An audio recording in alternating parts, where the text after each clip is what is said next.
जय Hind everyone. आज आपण ओळख संविधानाची यामध्ये आर्टिकल नंबर 18 बघतोय। आपण काय म्हणत असतो की आपलं संविधानाबद्दलचा अभ्यास असणं गरजेचं आहे का, की आन बान शान आपला तिरंगा आहे तसंच आपला प्राण संविधान आहे। आणि संविधानामुळे मला असं वाटतं की आज आपण एकत्र आहोत, सर्व जाती धर्माचे लोक, म्हणून आपल्या संविधानाची आपल्याला ओळख असणं गरजेचे आहे।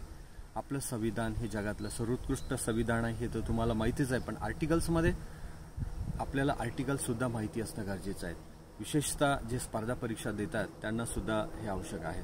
आर्टिकल 18 मध्ये असं सांगण्यात आलेलं आहे की पूर्वी भारताचे इंग्रज आलेले होते आणि इंग्रजांनी हे गुटभर इंग्रज आलेले आणि आपल्याला त्यांनी गुलाम केलेलं होतं आणि या गुलामगिरीच्या काळामध्ये मग त्यांना पण हा आपली सपोर्ट पाहिजे होता किंवा आपल्याकडनं त्यांना राज्य चालवण्यासाठी काही माणसांचं पाठबळ पाहिजे होतं।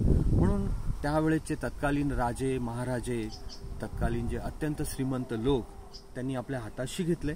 यामध्ये त्यांनी त्यांना काही पदव्या दिलेल्या होत्या, राव बहादूर, राजे बहादूर, इनामदार, जागीरदार, पटेल, पाटील, अशा वेगवेगळ्या पदव्या त्यांनी दिलेल्या होत्या।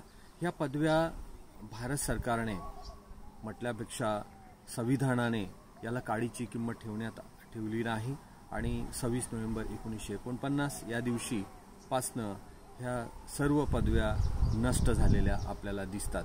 त्यातच यामध्ये आणखी दुसरा अजून एक पॉइंट असा आहे की आपण शत्रू राष्ट्राचा पुरस्कार सुद्धा स्वीकारू शकत नाही।